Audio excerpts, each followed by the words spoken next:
Welcome back. Let's talk a little bit about code optimizations. If you remember from our critical render path talk, JavaScript executes or runs and allows the users to interact with the web page, like clicking a drop-down menu or adding items to a list, to a to-do list. Once downloaded, one of JavaScript's heaviest costs is the time for the JavaScript engine, which is inside of the browser, to parse and compile this code. That is, to read and understand the code. That is this part over here. Luckily for us, with browsers, such as Chrome, we can use their developer tools to analyze the parse and compile. Let's have a look.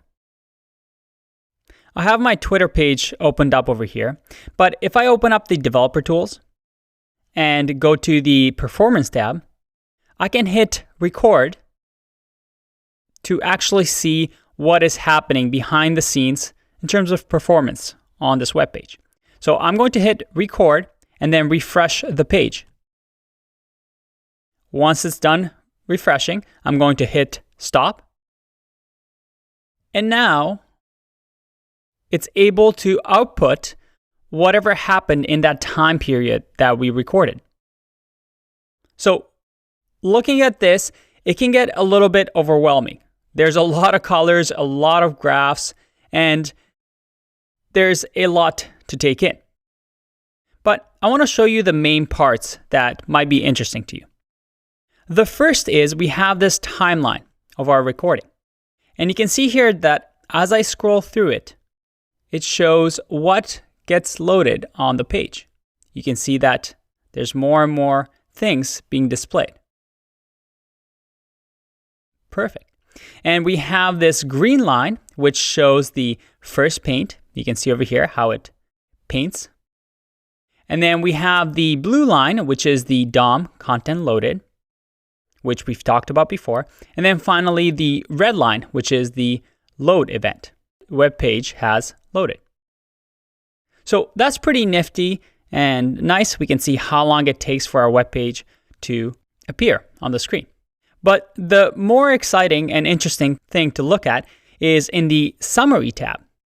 And I'm going to make this a little bit bigger so we can see.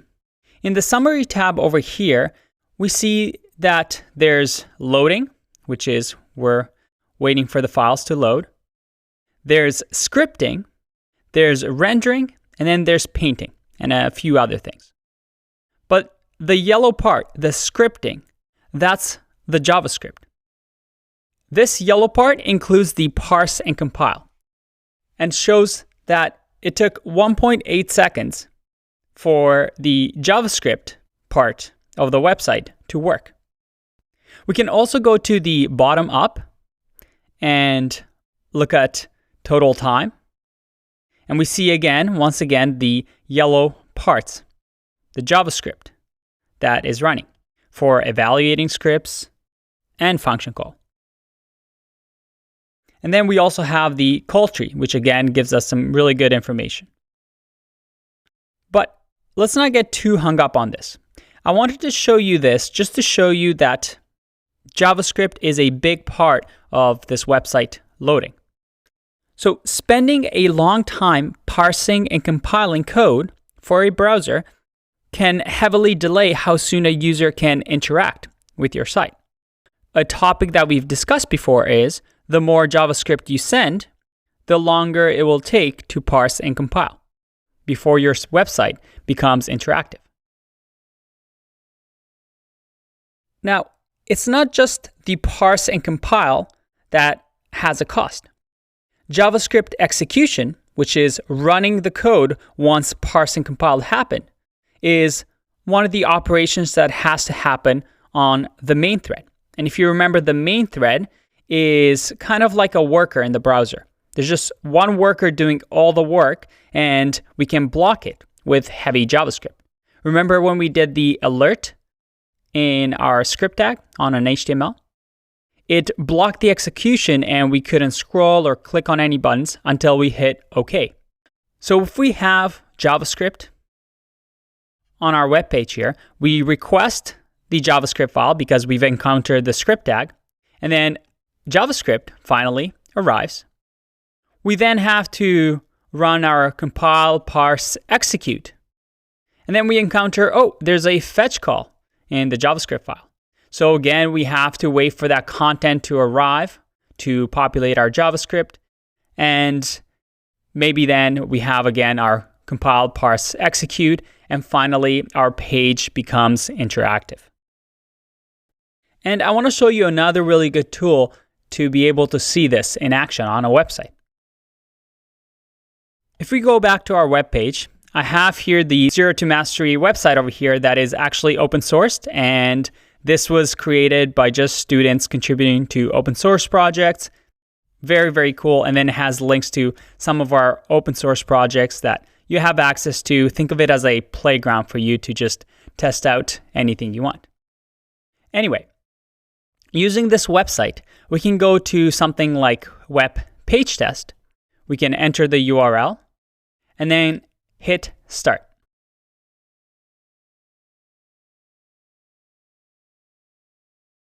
All right, perfect. This takes a bit of time, but once it's done, we have a nice report of what has happened. But the one I wanted to show you is this processing breakdown.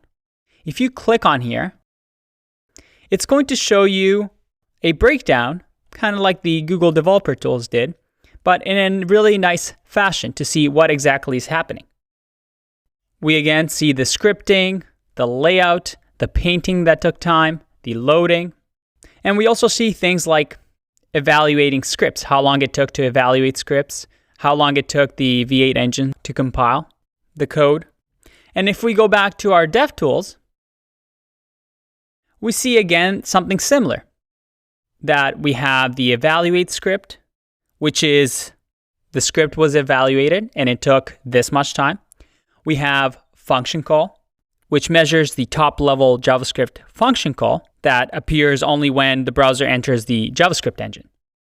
And there are lots and lots of things that you can do here and analyze. You can spend a ton of time just learning every single feature that Chrome has, but don't get too deep into the rabbit hole here, because the main thing we want to focus on is the idea that this parse, compile, execution takes a lot of time. It's a lot of effort. The main takeaway here is that it takes a significant time for the browser to work with JavaScript. And it can delay how soon a user can interact with our website. Imagine if they can see a button but not click on it or touch it for multiple seconds. This can definitely degrade the user experience. One little side note I want to make is this thing that Angular 2 and now it's Angular 4, 5, whatever version they're on, has this idea of ahead of time compilation. You see, browsers do something called JIT, just-in-time compilation. As the JavaScript file gets loaded onto the browser, they compile it right there and then while we wait for it to load. The Angular team came up with the ahead of time compilation. Just from our terminal, compile it ahead of time, and then just ship that code that the browsers can work with to the browser straight away. And you can see here that they were able to significantly lower their scripting time. Now, there's pros and cons to all of this, and there is a reason that not everybody does ahead of time compilation, but you can read that up on your own. I just wanted to show to you that there are some solutions around the problem. And then the other thing you might be thinking of is, okay, so your JavaScript just got loaded, and how can you keep your page snappy even after it's been loaded onto a web page?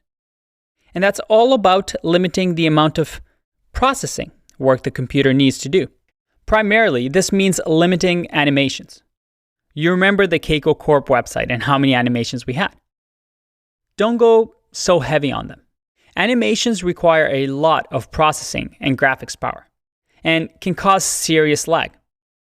You can sprinkle them here and there, but don't go overboard with them. And this is especially true when it comes to mobile devices that usually have weaker processing power.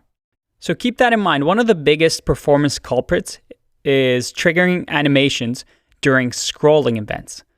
or moving page elements around or fading them in and out, changing the layout of the website.